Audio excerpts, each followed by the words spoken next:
¿Cómo están, amados hermanos?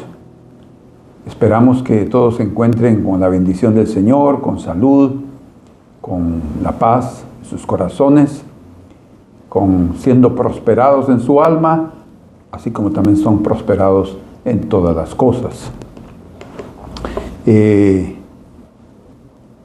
Vamos a orar por Gaby Orellana, que desde, creo que fue miércoles, ella fue internada en el hospital con falta de respiración. Entonces, roguemos juntos a favor de la salud de nuestra querida Gaby. Padre amado, en el nombre de Cristo Jesús, hemos estado orando por Gabriela Orellana, todos sus parientes, papá, mamá, principalmente muy afligida, Claudia, y todos aquellos que la aman, Señor, están afligidos de verla, que le está haciendo difícil la respiración, que está con mucha tos, y hemos creído que tú ya has intervenido, mas en esta hora, nuevamente como iglesia, todos rogamos por ella, Señor, para que la salud de los cielos sea sobre el cuerpo de Gaby, cura sus bronquios, cura sus pulmones, que todo aquello que le causa este mal desaparezca de su cuerpo, Señor. Fortalécela en el nombre de Jesús, cúrala completamente, te lo pedimos. Amén. Amén. Hoy vamos juntos a considerar sobre la autoridad y sobre el poder de Jesús. ¿De dónde venía su autoridad? ¿De dónde venía su poder? El domingo pasado vimos que el Espíritu Santo vino del cielo. Pero antes de entrar en detalles sobre eso, mencionamos sobre los 30 años que Jesús pasó en esta tierra sin ningún tipo de manifestación, sin ningún tipo de un milagro que lo identificara como el Mesías. Hasta en sus 3 años y medio de ministerio, Él comenzó a manifestar esa gloria. Entonces, la autoridad y el poder de Jesús vinieron del cielo y Él los recibió por la presencia del Espíritu Santo que descendió sobre Él en el río Jordán. Y dice la Escritura en Lucas capítulo número 4, verso 14, que después de que Jesús salió del desierto, Él salió con el poder del Espíritu Santo. O sea, el bautismo y el período en el desierto fue un período importantísimo para que Él recibiera esa unción y esa revelación y toda esa autoridad y todo ese poder. Su autoridad y poder se manifestaron de varias formas. Veremos aquí 3 de ellas. De hecho hay 4, pero solo veremos probablemente 3. Su autoridad en su doctrina, sus enseñanzas, todo lo que Él compartió venía de los cielos. Dice la Escritura en Marcos capítulo 1 y verso 21, 1:21, y entraron en Capernaum, y los días de reposo, entrando en la sinagoga, enseñaba. Y se admiraban de su doctrina, porque les enseñaba como quien tiene autoridad y no como los escribas. O sea, los escribas eran personas dedicadas a la interpretación de las Escrituras, a la traducción de las mismas y a la interpretación, pero obviamente había, como en todo ser humano, una interpretación probablemente privada. No existía, cuando decimos una interpretación privada, es algo personal, ¿verdad? Y no propiamente la revelación del Espíritu Santo. O sea, ¿el Señor sí puede hablar a través de hombres? Claro que sí, pero vamos a ver en este momentito qué es necesario para que así suceda. Entonces, Ellos se admiraban de su doctrina porque realmente era como quien tiene autoridad. O sea, la autoridad de Jesús en su doctrina, primero, era porque venía del cielo, ¿verdad? En primer lugar. Y, por otro lado, no olvidemos que Él se hizo hombre. Entonces, como hombre, Él creció como tal. Se hizo un niño, no fingía que era niño, fue un bebé, luego niño, luego joven, y Él no fingió en ningún momento que era un joven, no, Él se hizo hombre plenamente para comprender al hombre desde todas sus etapas, o en todas sus etapas. De tal manera que Él también creció en su condición como hombre en el conocimiento de Dios. Bien dice la Escritura en Lucas capítulo 2, versos 46 y 47, que cuando Él llegó por primera vez a Jerusalén en la fiesta de la Pascua, a sus 12 años,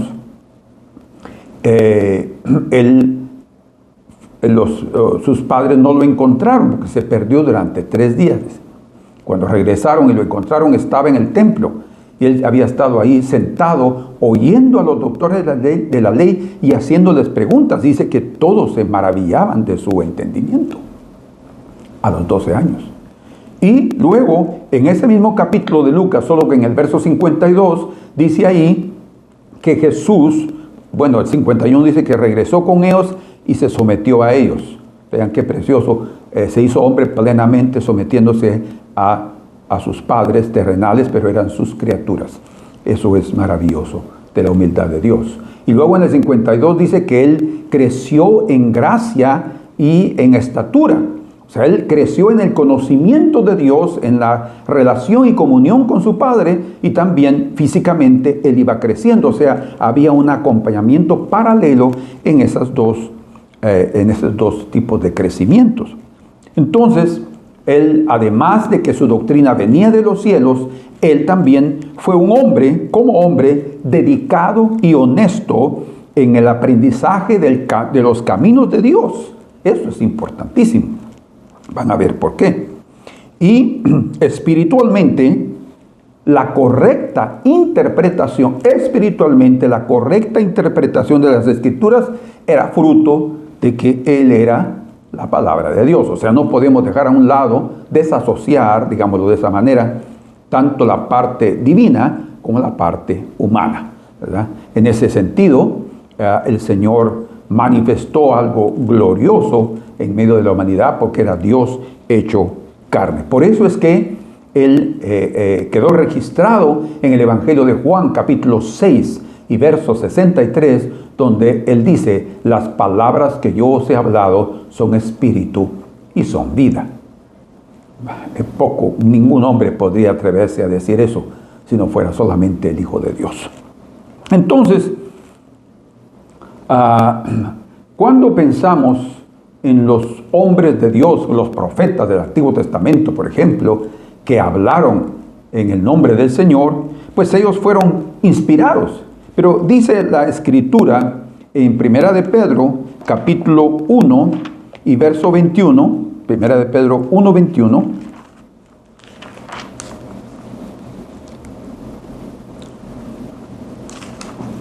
Primera de Pedro 1, 21, vamos a ver aquí.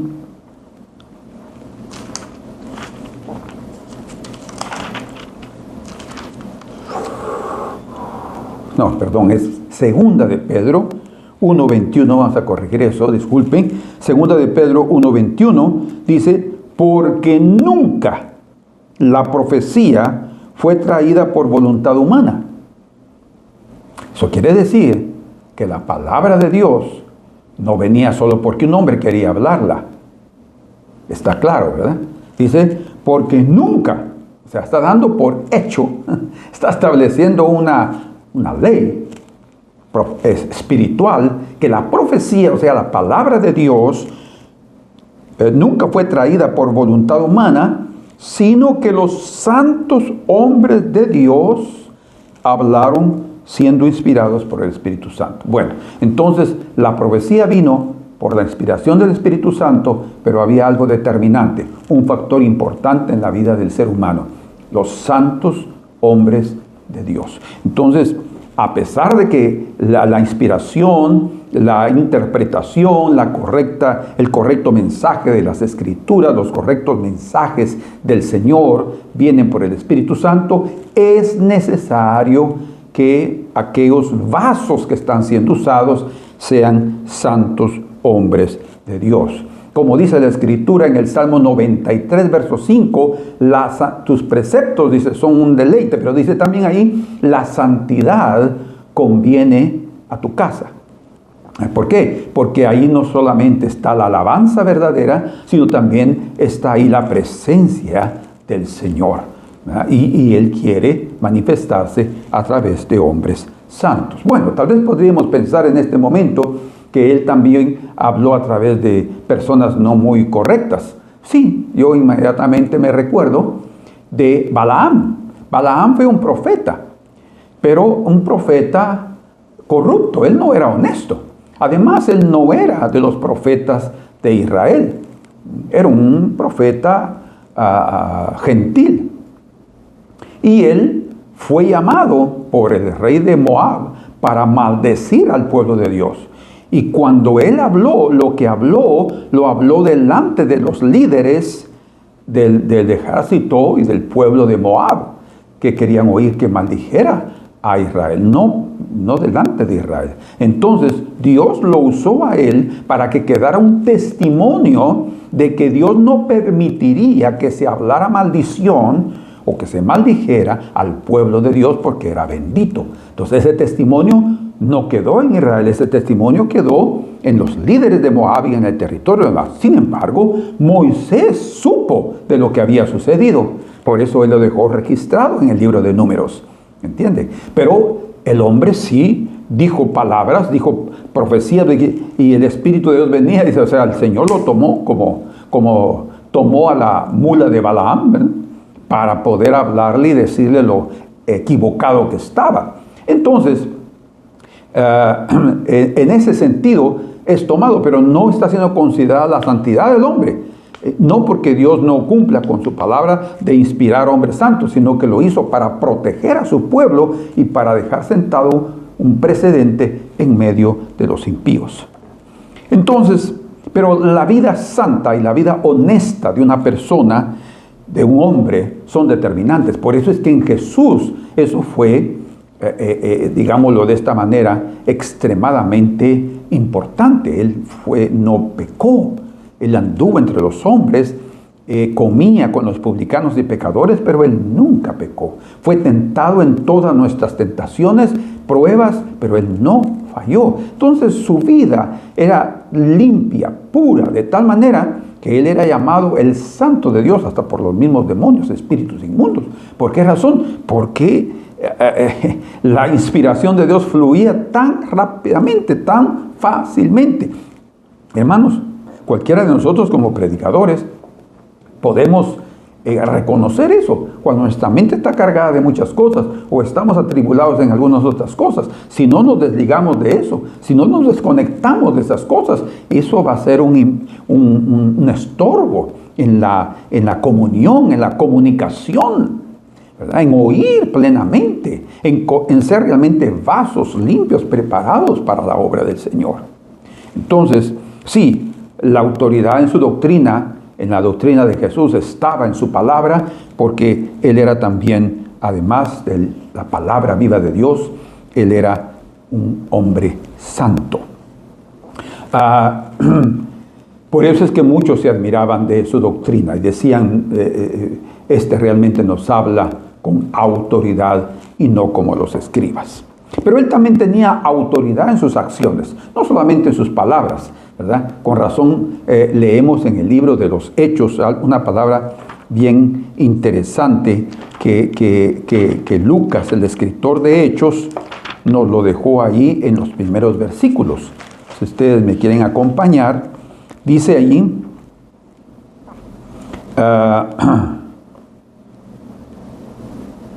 en el primer versículo, en el primer tratado, eso se refiere al Evangelio de Lucas, oh Teófilo, hablé acerca de todas las cosas que Jesús comenzó a hacer y a enseñar. Fíjense, hasta el día en que fue recibido arriba, después de haber dado mandamientos por el Espíritu Santo a los apóstoles que había escogido. Lo que Jesús comenzó a hacer y a enseñar. La enseñanza era ungida por la inspiración del Espíritu Santo, sus hechos eran ungidos y eran de Dios, dirigidos de Dios o por Dios, porque eran hechos por la voluntad de Dios. En Lucas capítulo 19, verso 45, se registra ahí en ese evangelio, como en otros, me refiero a Mateo y Marcos, la limpieza del templo. Y dice, y entrando en el templo, en el verso 45, comenzó a echar fuera a todos los que vendían y compraban en él. Imagínense, ese fue un evento extraordinario. Nadie había hecho eso. ¿Quién se iba a atrever a hacer eso? Debido a que los que tenían el dominio sobre lo que se hacía en el templo eran los principales sacerdotes. Y los principales sacerdotes eran de la secta de los saduceos, personas nada espirituales que no creían en ángeles, no creían en resurrección, no creían en espíritus. O sea, eran gente realmente fría, indiferente al mover espiritual. Ellos eran la autoridad del templo. Entonces, Jesús haciendo eso era como totalmente poner en el suelo la autoridad de ellos.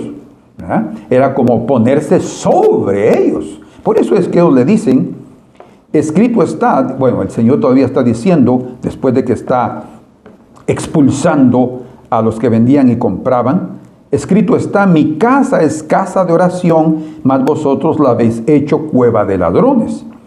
Y enseñaba cada día en el templo, pero los principales sacerdotes, los escribas y los principales del pueblo procuraban matarle. Y no hallaban nada que pudieran hacerle, porque todo el pueblo estaba suspenso oyéndole, dice.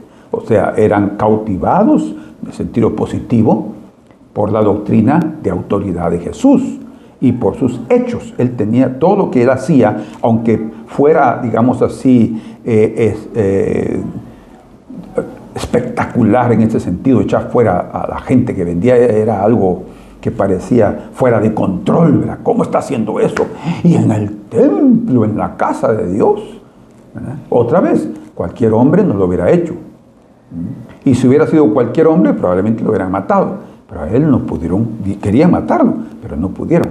Entonces, en el capítulo 20, verso 1, que es lo que continúa inmediatamente después de lo que había sucedido, dice que sucedió un día que enseñando Jesús al pueblo en el templo y anunciando el evangelio, llegaron los principales sacerdotes y los escribas con los ancianos, prácticamente era todo el grupo de dirigentes, ahí reunidos, saduceos y fariseos. O sea, hay sectas, estos no se querían, los saduceos no se querían con los fariseos, y viceversa, pero ahí estaban unidos en un complot para matar a Jesús. Verso 2, y le hablaron diciendo, dinos, ¿con qué autoridad haces estas cosas? ¿O quién es el que te ha dado esta autoridad? Jesús entonces tenía autoridad en sus enseñanzas y también tenía autoridad en sus hechos. Estas autoridades eclesiásticas querían saber de dónde venía esa autoridad y quién se la había dado.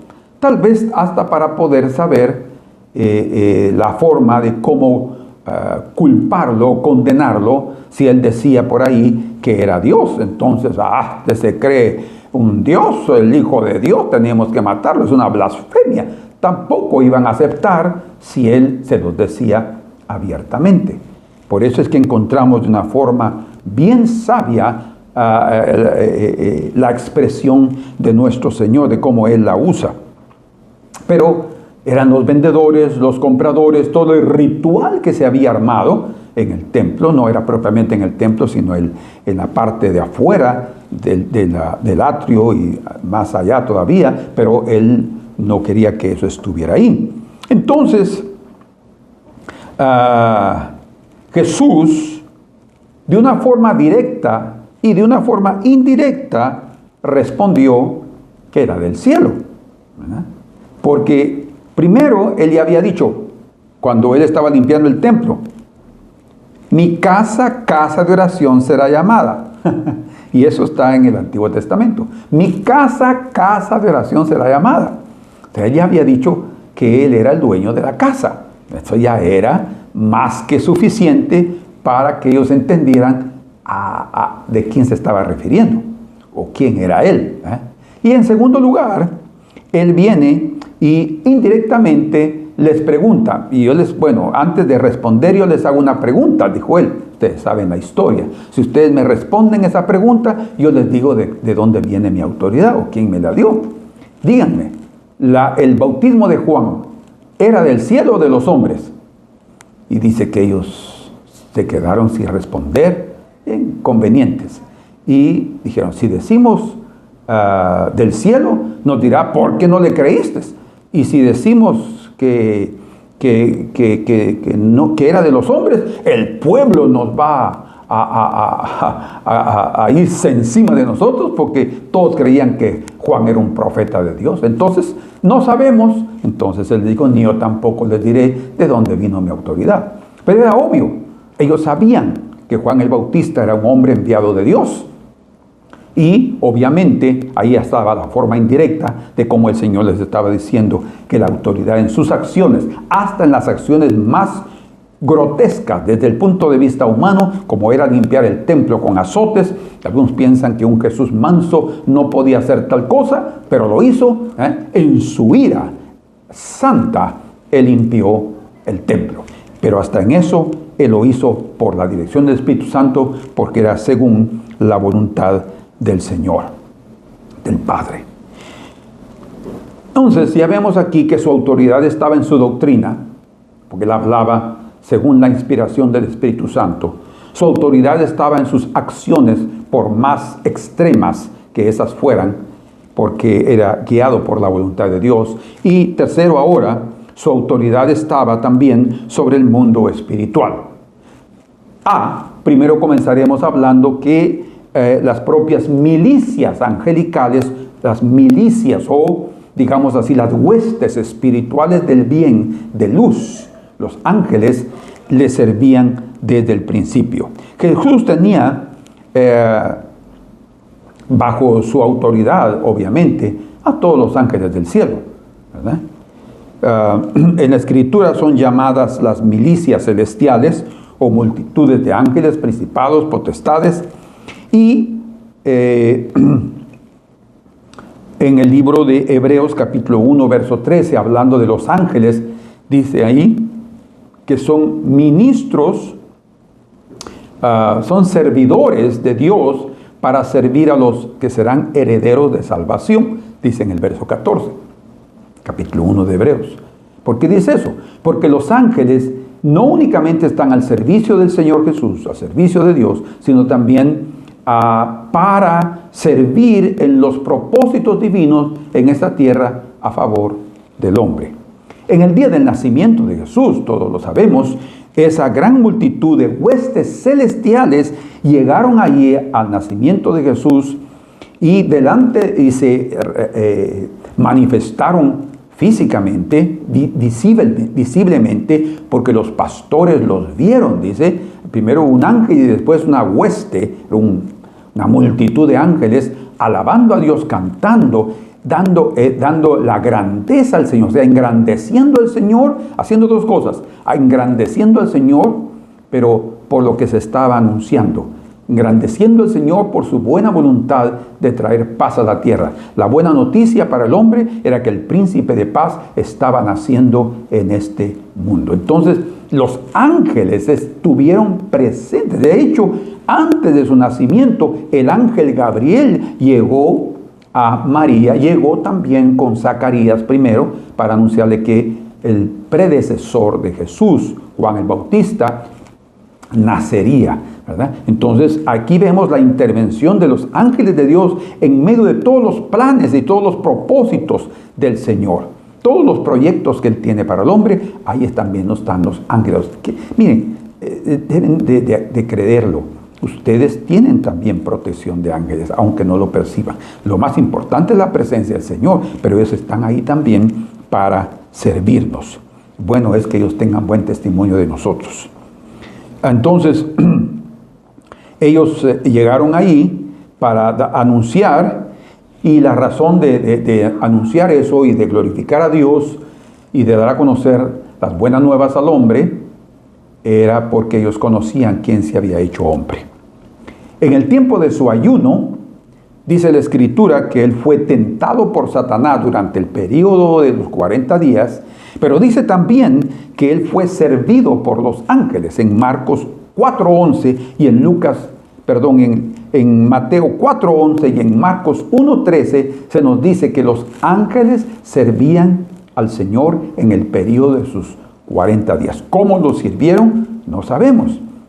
Si lo animaron, si lo consolaron, como cuando también nos dice uno de los evangelios que en el Getsemaní llegó un ángel a fortalecerlo. Imagínense qué trabajo, qué servicio más compasivo, más misericordioso ellos pueden darle al hombre. Es una maravilla realmente lo que estos seres de luz, de ángeles de Dios, pueden hacer a favor del hombre. Entonces, en el tiempo de su ayuno, ellos siempre acompañaron al Señor, y yo creo que en sus mayores tiempos, en los tiempos de gloria, como principalmente en sus tiempos de angustia, en sus tiempos de lucha, también los ángeles estuvieron acompañándolo. Pero durante su ministerio, escuchen esto, durante su ministerio, los ángeles tuvieron un mayor trabajo, una mayor manifestación. Podemos decir que se revelaron al hombre de una forma más constante. Cuando nos recordamos, por ejemplo, del sueño que Jacob tuvo, registrado en en Génesis capítulo 28, versos 10 al 13, vemos ahí que cuando él salió huyendo de su casa, iba para Harán, pero se detuvo a dormir en Betel, por eso es que se llamó Betel, casa de Dios, puerta del cielo. Él le puso ese nombre por la visión que él tuvo, el sueño. Él tuvo un sueño, y en ese sueño dice que él vio una escalera que estaba de la tierra hacia el cielo. Al final estaba Dios y ángeles que subían y descían por la escalera. O sea, esa escalera era como el puente entre los cielos y la tierra. Era como, digámoslo así, el camino que el Señor había abierto de la tierra al cielo, o el camino que se abrió del cielo a la tierra para venir a salvar a la humanidad. Entonces es algo maravilloso, porque después de los 20 años de trabajo duro y sufrido que Jacob pasó con su tío Labán, él regresa al mismo lugar y él se encuentra personalmente con Dios. Eso significa que él había subido esa escalera y había llegado a una comunión más íntima con su Señor, al grado que él dice en Peniel: vi a Dios cara a cara y mi alma fue librada de la muerte. O sea, él se encontró con el Señor. Pero todo eso que les menciono, ese sueño que Jacob tuvo, es sin duda una revelación de la actividad de los ángeles entre los hombres, en medio de los hombres, ¿verdad? Pero también dio a conocer, como menciono, el camino de la tierra al cielo a través de Jesús. Con razón Jesús dijo en Juan 14:6, quedó registrado, ustedes lo saben muy bien: yo soy el camino, la verdad y la vida. Nadie viene al Padre si no es por mí. En otras palabras, Cristo es esa escalera, Cristo es ese puente, Cristo es el camino, Cristo es el único mediador entre Dios y los hombres. Entonces, pero yendo por ese mismo pensamiento, porque yo les menciono que en el tiempo de su ministerio hubo una mayor manifestación de ángeles. En toda la historia de la humanidad siempre han habido, ¿verdad? Hasta en el libro de Génesis, principalmente en el inicio, se ve que el Señor también pone querubines en la puerta del jardín del Edén para impedir que entren nuevamente. O sea, ahí se ven ángeles, ya es una jerarquía de ángeles, sí, hay una jerarquía entre los ángeles. Entonces, la manifestación siempre han tenido los ángeles, ¿verdad?, entre los hombres. pero en el ministerio de Jesús fue mayor. Y ustedes van a ver por qué. Porque, en otras palabras, el sueño de Jacob fue un anuncio de la manifestación del Mesías. Fue un anuncio. Porque cuando él se manifiesta a Natanael, él le dice: cuando te vi debajo de la higuera, yo te vi cuando estabas debajo de la higuera. Le dice, y esa es una expresión usada entre los rabinos para dar a conocer que alguien que está estudiando las escrituras o reflexionando en ellas.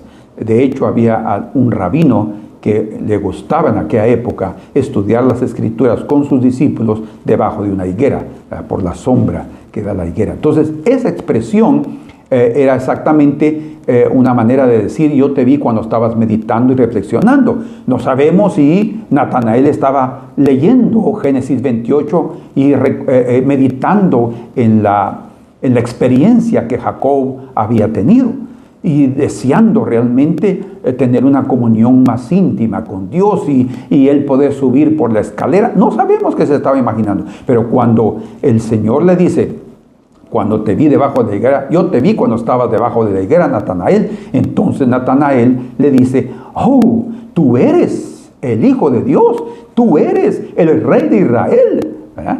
O sea, él le manifiesta lo que sintió en aquel momento de impacto, porque sin duda estaba relacionado con lo que él estaba meditando. Pero algo interesante que es expresado aquí, que es por lo cual decimos que la manifestación de ángeles fue muy significativa en el tiempo del ministerio de Jesús, es la respuesta que le da Jesús a Natanael después de la expresión que él dijo: tú eres el Hijo de Dios, tú eres el Rey de Israel.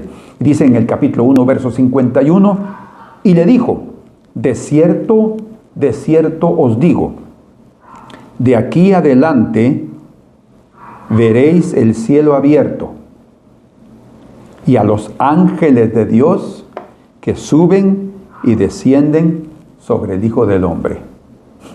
Bueno, creo que una de las muchas cosas que aquí se están revelando es que el Hijo del Hombre, o sea Jesús, el Hijo de Dios, es Dios mismo el que estaba en la escalera cuando vio a Jacob.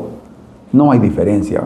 A los judíos dicen que los cristianos somos idólatras porque adoramos un hombre. No, están equivocados. Nosotros no tenemos tres dioses, es solo uno. El Padre, el Hijo y el Espíritu Santo, eso es un solo Dios, pero tuvo tres manifestaciones. Eso es muy diferente. La unidad divina es indivisible. Entonces es algo muy claro aquí que él mismo está diciendo: veréis al Hijo del Hombre, ¿verdad? Abiertos ellos y los ángeles de Dios que suben y descienden sobre el Hijo del Hombre.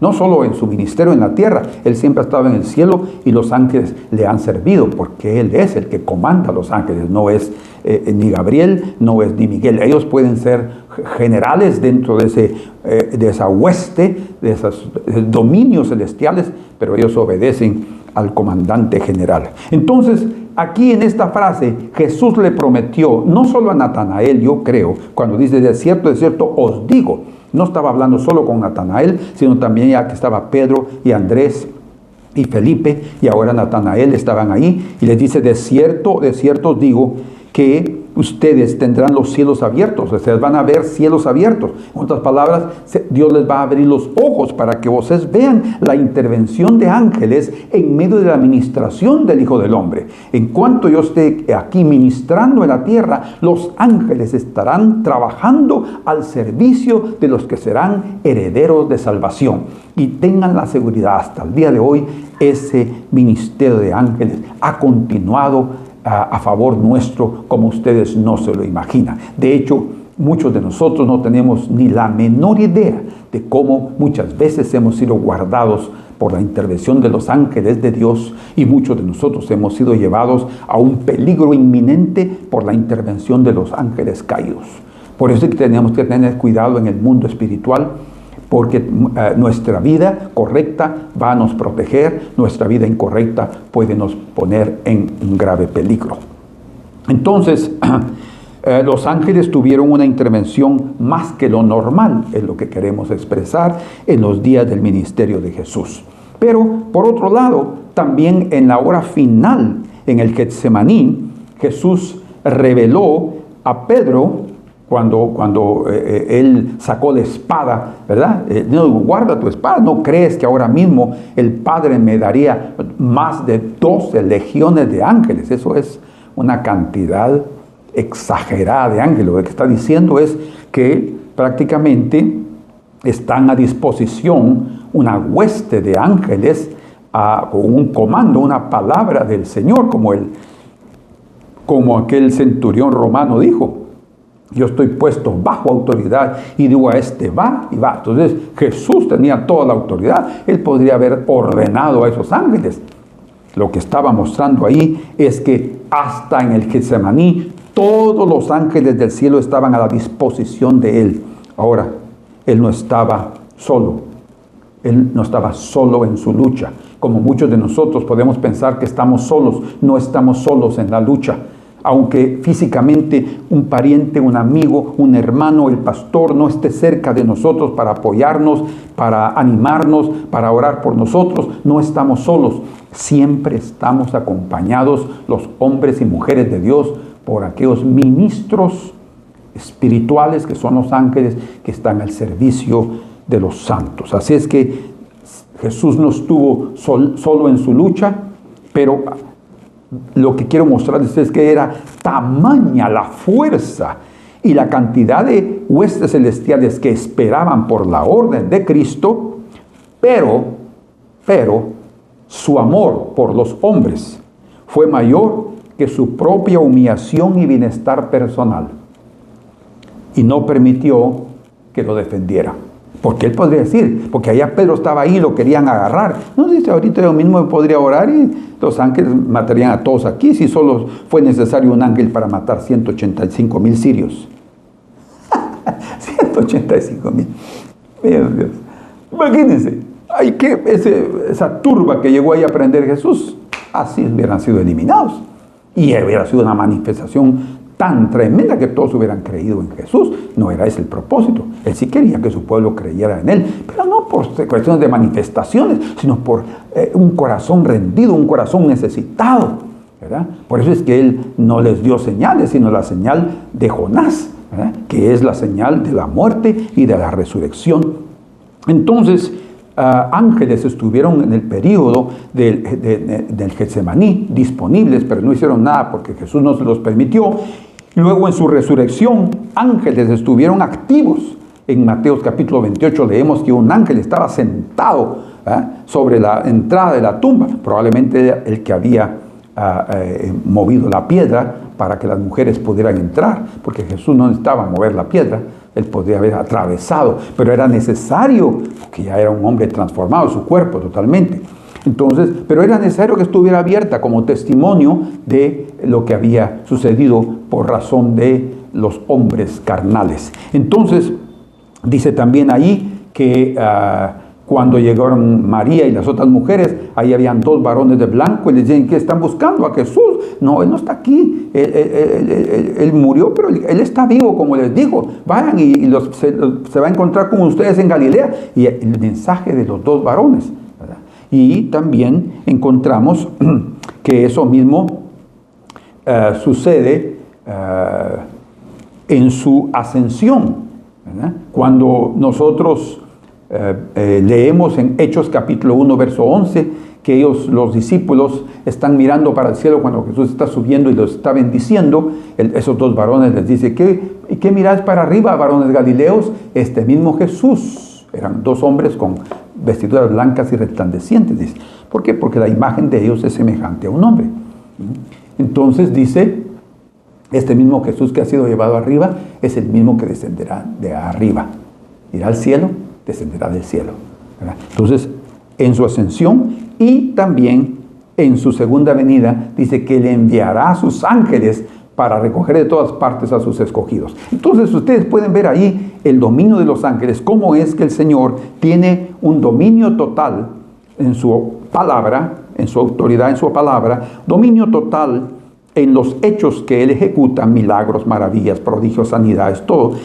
Dominio total en los principados y potestades del bien, como en los principados y potestades del mal, que es lo que veremos en estos momentos. Jesús tenía autoridad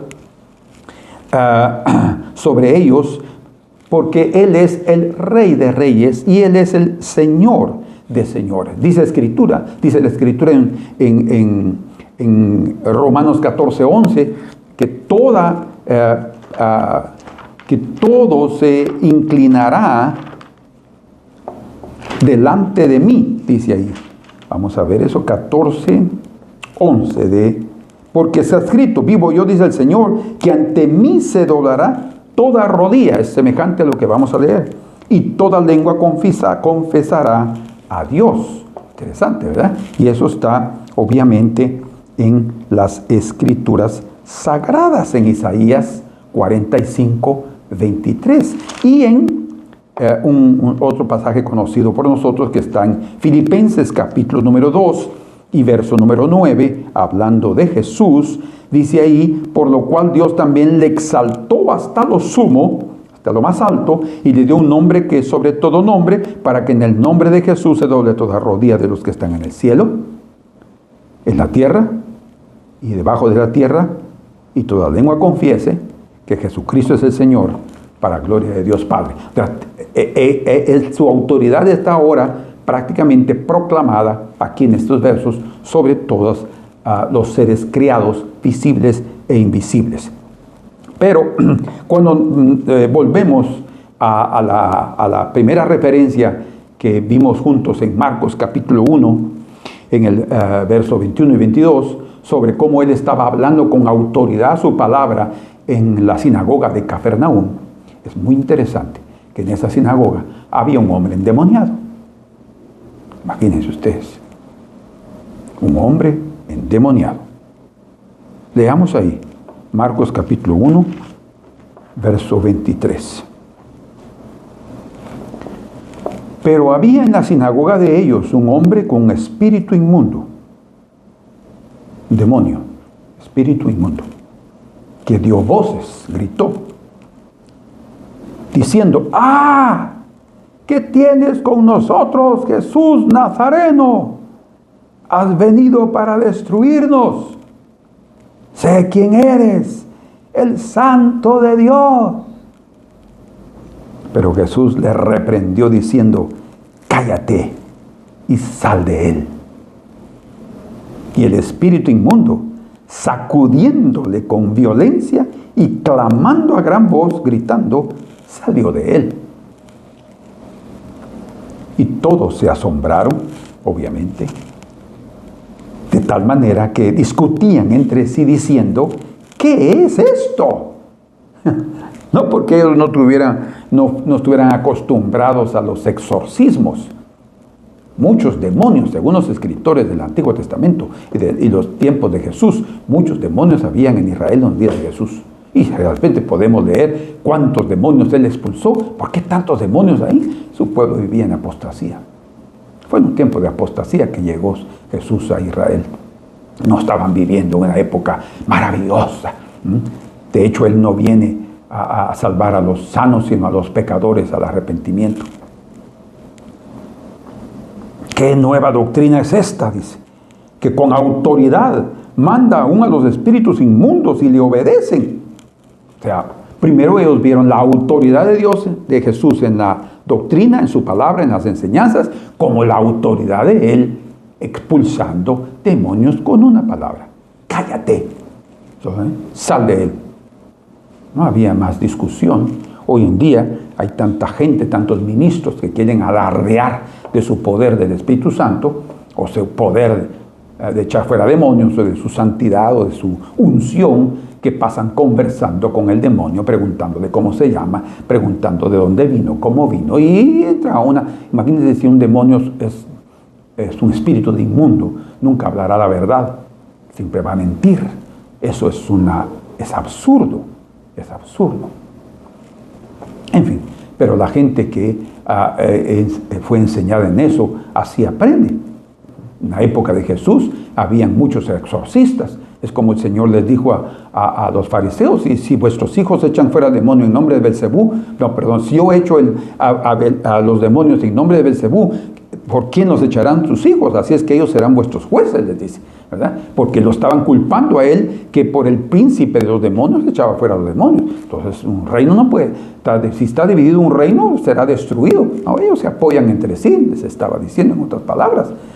Si ellos están siendo expulsados, no es por un aliado de ellos, no, es por su enemigo, es por aquel que vino a destruirlos, ¿verdad? Entonces, pero en la época habían tantos exorcistas que utilizaban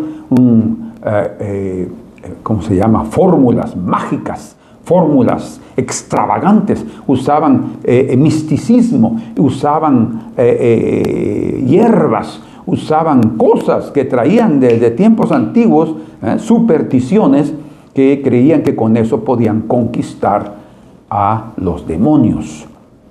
Es un poco peligroso eso, andar tratando de pesquisar sobre el asunto y tratando de conocer un poco más del mundo de las nieblas. No entren en ese asunto, solo en lo que la Escritura nos enseña y nos permite. Que eso existe, existe, ¿verdad? Por eso es que existía eso en los días de Jesús, ¿verdad? Pero el Señor no llegó a ser uno de los demás exorcistas, no. Él vino realmente para destruir las obras del diablo. Yo quiero ver con ustedes lo que significan estas frases que expresó este demonio. Lo primero que ellos dijeron fue, ¡ah!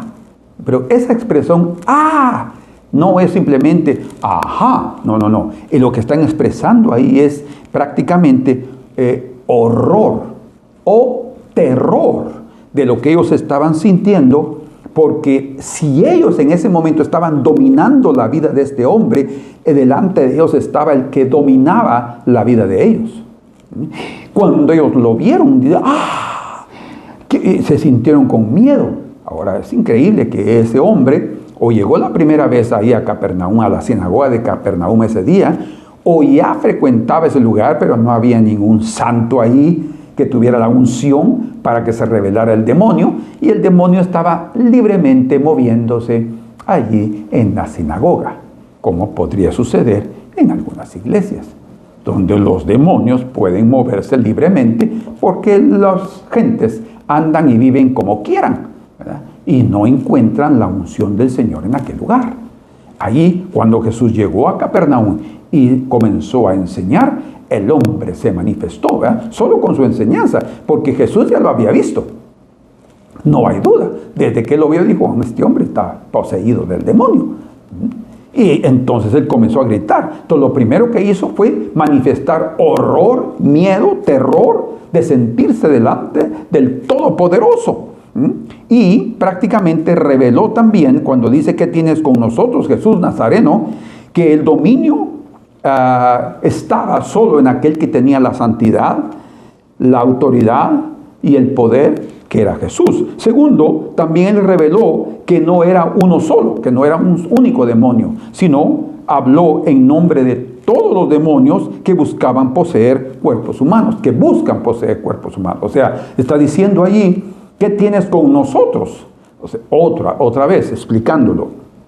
O eran varios que estaban ahí en ese hombre, o él estaba hablando en nombre de todos los demonios, ¿verdad?, a los que él podía representar en ese momento, porque todos los demonios han venido para tratar de poseer cuerpos de personas, mujeres y hombres, o jóvenes, niños, que están siendo expuestos a ambientes de tinieblas, drogas, espiritismo, brujería. Todo eso tiene que ver con puertas abiertas que permiten que los espíritus inmundos y pecado también de mucha inmundicia entren en los cuerpos de seres humanos. Tercero, también estaba mostrando este demonio con sus preguntas.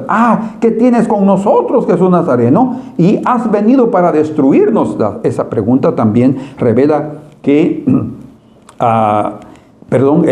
todavía no quiero hablar de la segunda, todavía estoy con la primera. Él sabía que Jesús era la protección y liberación completa del hombre, porque estaba reconociendo su autoridad, como lo mismo que le dijeron a unos exorcistas en Hechos capítulo 19, verso 15, que dijeron ellos, yo sé quién es Jesús y sé quién es Pablo, pero vosotros quién sois. O sea, los demonios daban a entender que conocían y reconocían y aceptaban la autoridad de Jesús y de sus emisores, de aquellos enviados en el nombre de Él, pero no de otros. No se iban a someter a otros. O sea, no cualquiera tiene la autoridad, no cualquiera tiene la unción, sino aquellos que son delegados, enviados por Él con esa autoridad. Y luego la segunda pregunta dice, ¿has venido para destruirnos? Bueno, el propio demonio reveló que el objetivo de Jesús en esta tierra era destruir las fuerzas del mal. Bien, leemos nosotros en Mateo capítulo número 12, versículo 27 y 28. Y si yo echo fuera los demonios por Belcebú, yo se los mencioné, por quien los echan vuestros hijos, por tanto ellos serán vuestros padres. Pero si yo por el Espíritu de Dios echo fuera los demonios, ciertamente ha llegado a vosotros el reino de Dios. O sea, es obvio que entonces por el poder del Espíritu Santo Jesús echaba fuera a los demonios. Y era una manifestación que el dominio de los cielos, el reino de Dios, estaba implantándose sobre la faz de la tierra. Bendito sea el nombre del Señor. Pero también está una confesión que ese demonio dice, yo sé quién eres, el Santo de Dios. Bueno, aquí hay una revelación, las fuerzas del mal, desde el menor hasta el mayor, desde un demonio simple hasta Satanás, el ángel caído, conocen quién es Jesús.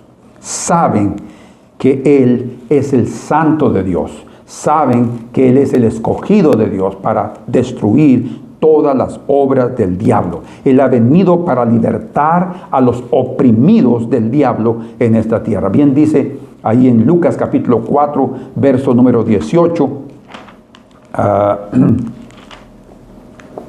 el Espíritu del Señor está sobre mí, por cuanto me ha ungido para dar buenas nuevas a los pobres. Me ha enviado a sanar a los quebrantados de corazón, a pregonar libertad a los cautivos, vista a los ciegos y poner en libertad a los oprimidos, a predicar el año agradable del Señor. A poner libertad a los oprimidos de todo, oprimidos de angustias, oprimidos de tribulaciones, oprimidos de sus propios problemas, oprimidos por dolores. El Señor ha venido a libertar a todos los oprimidos. Bendito sea el Señor. Pero entonces, ustedes pueden percibir ahí que la autoridad de Jesús está sobre los principados, los huestes, las milicias del bien, como también sobre los del mal. No, Él tiene la autoridad sobre todo. Estos se rebelaron, sí, pero no pueden hacer nada sin la autoridad del comandante. Entonces, hay tanto las buenas de luz como las malas de tinieblas tienen algo en común, las huestes. ¿Cuál es que está en común? Conocen quién es Jesús. Conocen que Él tiene toda la autoridad, saben que es el Santo de Dios y saben cuál es su misión en esta tierra y cuál es la misión de los enviados de Dios en esta tierra también. Bien, leemos en Hechos capítulo 10, verso 28, cómo Jesús a través de Pedro predicándole a Cornelio, en su casa, Él les está contando lo que Jesús había hecho y dice, cómo Dios, fíjense, cómo Dios ungió con el Espíritu Santo, aquí está la clave, ungió con el Espíritu Santo y con poder a Jesús de Nazaret, y cómo éste anduvo haciendo bienes, y escuchen, y sanando a todos los oprimidos por el diablo, porque Dios estaba con él. Su misión, sanar, curar, libertar a todos los oprimidos del diablo. Él ha venido a destruir las huestes del mal. Y en 1 de Juan 3:8 dice también Juan, el apóstol, amigazo de Pedro, el que practica el pecado es del diablo, porque el diablo peca desde el principio. Y dice, para esto apareció el Hijo de Dios, para deshacer o destruir las obras del diablo. Entonces, cuando los demonios lo miraban, decían, ¿qué has venido a hacer? Como aquella legión de demonios en el endemoniado Gadareno, le dijeron, envíenos a los cerdos, ¿verdad? Pero ellos estaban pidiéndole permiso al Señor. Y dicen, Señor, también pueden irse a los cerdos. Y el Señor trató con esas ciudades porque estaban incumpliendo la ley de Dios, criando cerdos, ¿verdad? Los sentidos podrían criarlos, pero no el pueblo de Dios.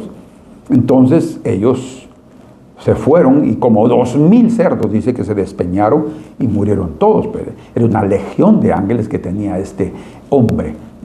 Legión somos, dice. Legión me llamo porque somos muchos. Pero ahí sí el Señor, ¿y cómo te llamas?, le preguntó. A él sí, pero fue para revelar a los suyos lo importante que es tener ese dominio sobre, no solamente sobre un demonio, sino sobre todo el poder y la autoridad que hay sobre ellos en el nombre de Jesús. Pero Él ha venido para destruir las obras del diablo. Así es que no temas, si tú eres un hijo de Dios, si has ungido del Señor, si tienes el nombre de Cristo en tu vida, si Cristo mora en ti, el poder de la autoridad de los cielos está en tu vida. No tengas miedo. De hecho, solo con que ellos te miren, sabrán si el Señor mora en tu vida. Eso sí, cerciórate que Él está en ti y que el poder del Espíritu Santo te ha ungido. Bueno, y tercero, bueno, de la autoridad sobre enfermedades, aquí lo incluye. Toda enfermedad fue curada también por el Señor, resucitó muertos, limpió leprosos. Su autoridad estaba en todas las áreas de la necesidad humana. Pero por último, su autoridad fue también delegada a los suyos. Dice en Mateo capítulo 10, verso 7, y yendo, predicad diciendo, el reino de los cielos se ha acercado, y sanad enfermos, limpiad leprosos, resucitad muertos, echad fuera demonios, de gracia recibisteis, dad de gracia. Entonces, el Señor ha delegado no solamente a sus apóstoles, no solamente a los 70, sino todos aquellos que han recibido del Espíritu Santo han sido delegados para que continúen esparciendo el reino de Dios y predicando el evangelio del reino, y eso incluye sanar enfermos, y eso incluye echar fuera demonios. Y nos ha dicho la Escritura que antes de la venida del Señor habrá tal movimiento de demonios, habrá también un gran movimiento de ángeles. El libro de Apocalipsis habla de muchos ángeles moviéndose, pero dice que habrá muchos espíritus inmundos que tratarán de engañar, tendrán un trabajo doblado para engañar a los hombres, principalmente a hombres que andan en la fe, pero que pueden oír a doctrinas de demonios. Dice la Escritura, 1 Timoteo capítulo 4, verso 1, pero el Espíritu dice claramente que en los postreros tiempos algunos apostatarán de la fe. No apostatan aquellos que no están en la fe. Solo se desvían de la fe los que han estado en la fe. Eso es peligroso. Escuchando a espíritus engañadores y a doctrina de demonios.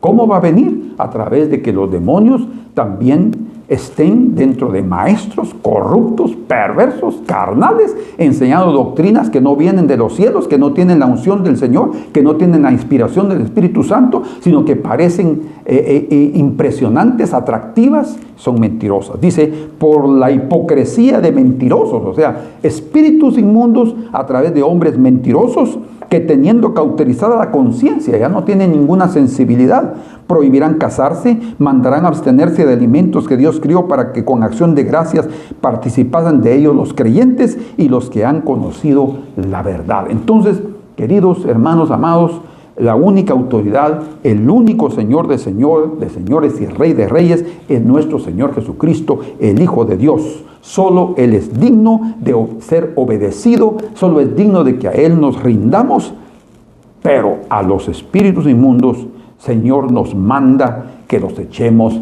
fuera en el nombre de Jesús y que tengamos autoridad sobre todo el mal que está aquí en esta tierra, porque ese mal está aquí para destruir a los hombres, para desviarlos del camino de Dios. Y nosotros aún estamos aquí en el nombre de Jesús para atraer a esos hombres al reino de Dios y libertarlos de todo el mal de sus vidas y juntamente con sus familias.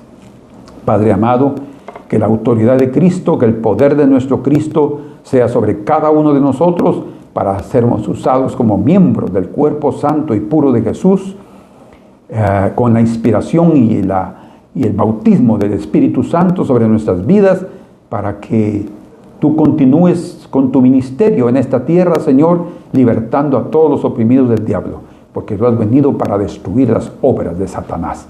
Gracias, Señor, en el nombre de Jesús, y que tu dominio y autoridad sean por siempre benditos y permanezcan por siempre en las alturas. En el nombre de Jesús. Amén. Amén. Que Dios les bendiga.